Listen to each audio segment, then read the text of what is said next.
Ke-31. Orang di seberang telepon terus-terusan mengancam keselamatan Nanako. Jika kamu tidak segera datang menjemputnya, jangan sesali kejadian selanjutnya. Kami semua akan memperkosanya jika kamu tidak datang menyelamatkannya. Eric yang mendengar ini marah gemetar dan mengepalkan tinjunya. Tetapi dia tidak mau jika Lyra mengetahui insiden ini. Eric dengan tenang menjawab panggilan itu seolah-olah tidak ada apa-apa. Di mana lokasimu? Tanya Eric. Orang di seberang telepon menjawab. Kami berada di hutan belakang universitas. Apakah kamu akan datang atau hanya melihat nasib Nanako selanjutnya? Eric lalu menjawab dan berkata. Tunggu di sana, jangan apa-apakan dia. Eric memutuskan panggilan teleponnya dan bergegas akan pergi. Lyra yang melihat ekspresi muka Eric berangsur-angsur berubah. Eric, apa yang sebenarnya terjadi? Siapa yang menelponmu itu? Tanya Lyra dengan kebingungan. Eric segera berkata. Ini teman lagi membutuhkan bantuan, ada hal yang sangat mendesak yang harus kami selesaikan. Lyra kecewa dan berkata. Oh, terus bagaimana dengan nenekku? Apakah kamu tidak akan menemuinya hari ini? Eric dengan pasrah berkata. Sepertinya, urusan saat ini terlalu mendesak. Lain kali saja aku akan datang ke sini bertemu nenekmu. Jangan lupa juga titipkan salam kepada nenek, oke? Lyra yang mendengar perkataan Eric mukanya berangsur-angsur menjadi cemberut. Baiklah. Tapi kamu harus janji menemui nenekku lain kali. Eric mengulurkan jari kelingkingnya dan berkata. Kamu bisa percaya itu. Kemudian Lyra membalas jari kelingking Eric dan tersenyum. Oh ya, aku lupa kalau aku belum memiliki informasi kontakmu. Eric lalu mengeluarkan ponselnya dan Lyra melakukan scan. Aku duluan ya. Soalnya ini masalah mendesak. Sampai bertemu di lain waktu. Eric berkata berjalan mundur sambil melambaikan tangan. Lyra merespon dan berkata. Hati-hati Eric. Kemudian Eric berjalan untuk mencari tumpangan. Taksi. Jalan Universitas Yokohama, cepat. Jangan lama-lama. Ucap Eric kepada sopir taksi. Bos, apa yang kita akan lakukan terhadap pemuda itu? Apa kita akan membunuhnya nanti?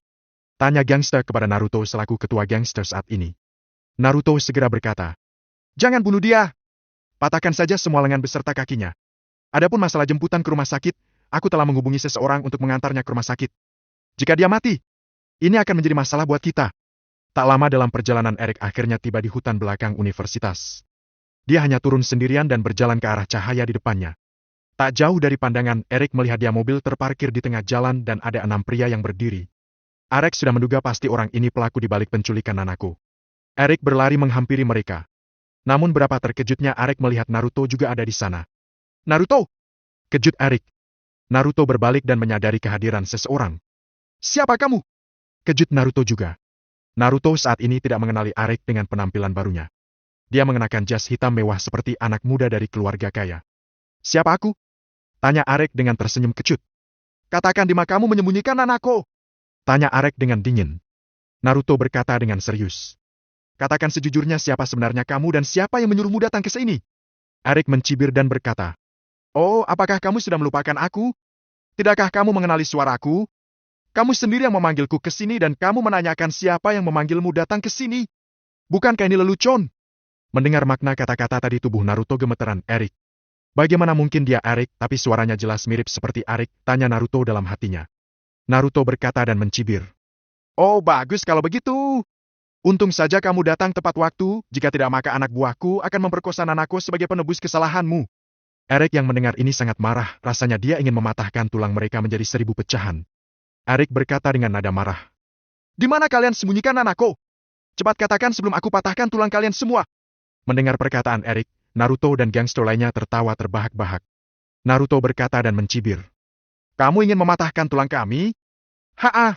Lihatlah betapa arogan dan sombongnya kamu saat situasi seperti ini. Naruto merasa kata Eric lucu. Cepat buka bagasi mobilmu, berikan dia melihat Nanako sebelum kita menghabisinya. Para gangster yang menculik Nanako membuka bagasi mobilnya. Di sana ada tubuh seorang gadis cantik yang tak sadarkan diri. Siapa lagi kalau bukan Nanako? Eric tidak bisa menahan amarahnya kali ini. Kalian semua tidak manusiawi, apa sebenarnya maumu Naruto sehingga menculik Nanako? Naruto menjawab dan berkata. Pertama kamu berani mempermalukanku di depan teman sekelasku tadi. Kedua kamu berani merebut Lyra dari aku pas acara. Dan yang ketiga Nanako temanmu ini berani memprovokasiku. Maka kalian berdua harus merasakan karena telah berani memprovokasiku. Eric berkata. Kalau kamu memang seorang pria, kenapa kamu bermain seperti pengecut menculik Nanako? Kenapa tidak kamu menculik? Naruto mencibir dan tertawa. Haa, itu karena aku ingin menjadikan Nanako jaminan. Jika kamu tidak datang maka aku yang akan pertama kali memperkosa Nanako. Naruto tertawa penuh kemenangan. Eric mendengar ini tak bisa menahan amarahnya. Rasanya energi dalam dirinya akan segera meledak. Arek sudah kehilangan kesabaran, dia berlari menyerang ke arah Naruto. Naruto masih tertawa dan tidak melihat serangan Arek. Seketika tubuh Naruto terpental jatuh ke tanah. Naruto akhirnya menyadari kalau Arek baru saja menyerangnya, dia berdiri dan siapa melawan. Arek seperti orang yang kerasukan setan. Beberapa serangan pukulan tendangan dilakukan kepada Naruto, tetapi Naruto bisa mengimbanginya. Tetapi karena terlalu banyak serangan Naruto tidak bisa mengimbanginya lagi. Naruto terkejut melihat kelilehan Arek dalam bertarung. Dia tidak pernah menyangka kalau Arek bisa seni bela diri. Beberapa dari anak buah Naruto menyadari serangan serius Arek, lalu berdua dari mereka maju menyerang ke arah Arek.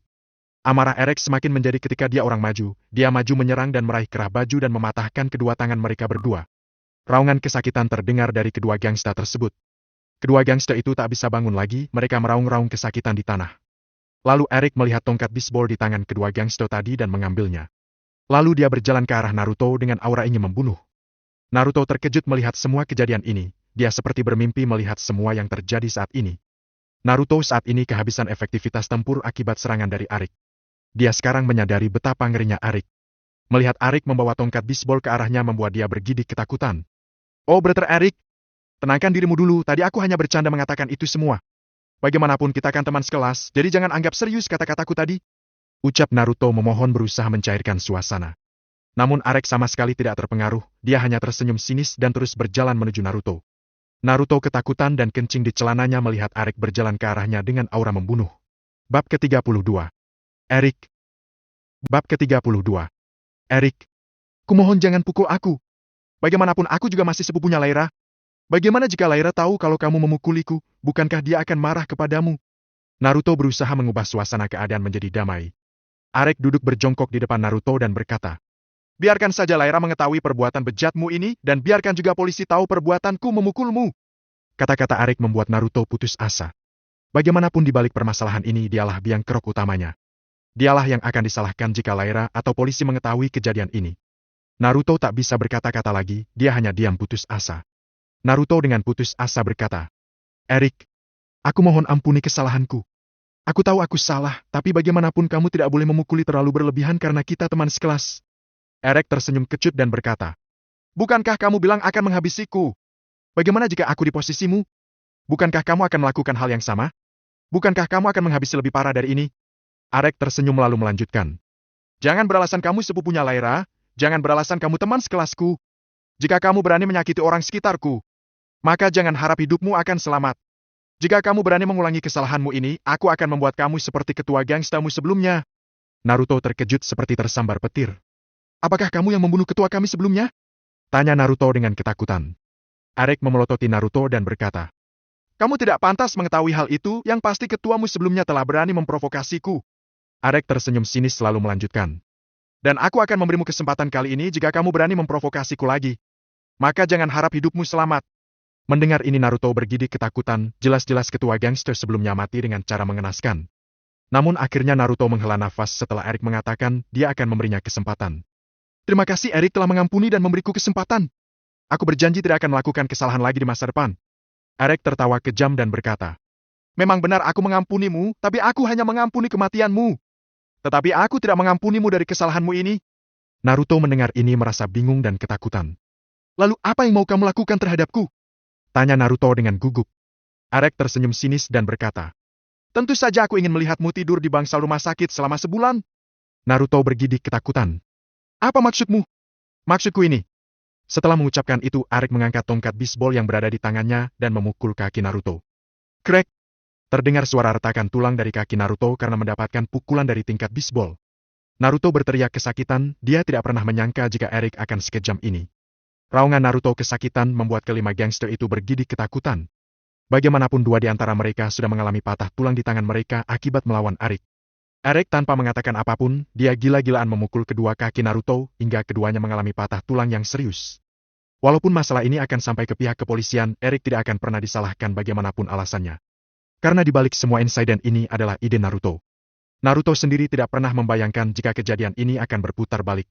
Naruto meraung kesakitan, Erik berhenti memukulinya lalu membuang tongkat bisbol itu. Jiwa dan pikiran Arek saat ini berbeda dengan sebelumnya, dia saat seolah-olah dikendalikan setan. Aura membunuh dalam dirinya terus membara ketika mengingat kata-kata Naruto sebelumnya ingin memperkosa Nanaku. Melihat Naruto masih sadarkan diri, lalu Erik meninju 2 kali muka Naruto hingga mukanya berdarah. Naruto tak tahan merasakan kesakitan lalu dia kemudian pingsan tak sadarkan diri. Setelah melihat Naruto tak sadarkan diri, Erik merasa puas. Lalu dia bangun dan berjalan untuk menyelamatkan Nanako. Kelima gangster itu masih bergidik ketakutan. Erik yang melihat kelima gangster itu ketakutan kemudian dia berkata, "Kalian cepat bawa Naruto ke rumah sakit." Mendengar Erik mengatakan itu, mereka berlima menghela nafas. Mereka semua takut akan bernasib seperti Naruto. Lalu salah satu dari mereka segera berkata, "Terima kasih Tuan. Kami akan segera membawa dia ke rumah sakit." Erik melambaikan tangan dengan dingin dan berkata, "Cepat menyingkir dari pandanganku." Mereka semua dengan cepat mengangkat tubuh Naruto untuk dibawa ke rumah sakit. Mereka semua tak berani berlama-lama, mereka takut jika Erik berubah pikiran, dan akhirnya mereka akan bernasib seperti Naruto. Tak lama kemudian mereka semua sudah pergi dari tempat kejadian dan hanya menyisakan Erik dan Nanako yang masih tak sadarkan diri. Erik yang melihat tubuh gadis lemas yang tak sadarkan diri mau tak mau prihatin. Bagaimanapun juga ini adalah masalahnya dan menyeret Nanako masuk ke dalam masalah ini. Erik terus-menerus mencoba membangunkan Nanako, tapi Nanako masih tidak mau bangun juga. Dan Erik menyadari kalau Nanako kehabisan oksigen ketika dia di dalam bagasi mobil itu. Erik ragu-ragu mencoba memberinya nafas buatan. Tapi melihat keadaan Nanako yang masih pingsan, akhirnya Erik memberanikan diri memberi Nanako nafas buatan. Erik mencium bibir Nanako dan menghembuskan nafas untuk Nanako. Erik sangat gemeteran karena dia melakukan hal ini tanpa seizin dari Nanako. Di tengah-tengah ia memberikan nafas buatan itu, tiba-tiba Nanako terbangun dan membuka matanya. Mata mereka berdua saling bertatapan dan dalam posisi berciuman. Nanako mendorong Erik dan berteriak, "Siapa kamu? Apa yang mau kamu lakukan kepadaku?" Tanya Nanako ketakutan. Erik juga terkejut melihat Nanako yang tiba-tiba terbangun. Dia bingung bagaimana cara menjelaskan masalah ini kepada Nanako. Erik mengangkat tangan dan berkata, "Tenang-tenang dulu Nanako. Aku tidak melakukan apapun kepadamu." Nanako terkejut nama dia disebut oleh orang yang berada di depannya. "Siapa kamu sebenarnya? Apa yang ingin kamu lakukan tadi terhadapku?" Erik menghela nafas perlahan dan mencoba menjelaskan situasinya. "Nanako, aku Erik. Kamu tadi diculik dan kebetulan penculiknya itu memiliki konflik terhadapku. Mereka semua mengancam keselamatanmu dan aku datang untuk menyelamatkanmu." Nanako terkejut mendengar ini. "Erik? Betulkah itu kamu?" Erik hanya mengangguk sebagai jawaban. Nanako lalu berkata, "Suaramu dengan Erik memang sama, tapi bagaimana kamu bisa berubah menjadi seperti ini? Siapa sebenarnya kamu?" Erik menghela nafas dan berkata, "Nanako, aku benar-benar Erik. Kamu tidak perlu takut sekarang, aku sudah mengusir semua penculik itu. Kamu aman sekarang. Adapun penampilan aku sekarang, ceritanya panjang. Lain kali aku akan menceritakannya kepadamu." Melihat pemuda tampan di depannya adalah Erik, jelas-jelas Nanako tidak percaya. Namun dia kenal dengan sifat dan suara dari Erik, dan dia menyadari kalau pemuda yang berada di depannya adalah Erik. "Kamu serius, Erik?" tanya Nanako. Erik hanya mengangguk sebagai jawaban. Nanako bertanya dengan malu-malu, "Lalu kenapa kamu tadi menciumku? Apakah kamu ingin memanfaatkan situasi?" tanya Nanako dengan menggoda. Erik mendengar ini sangat malu. "Tidak, tidak, tidak. Bukan seperti apa yang kamu pikirkan Nanako. Aku tidak menciummu tadi, aku hanya memberimu nafas buatan." Erik menghela nafas lalu melanjutkan. "Kamu tadi kehabisan nafas ketika penculik itu memasukkanmu ke dalam bagasi mobil." Mendengar ini muka Nanako yang cantik memerah karena malu.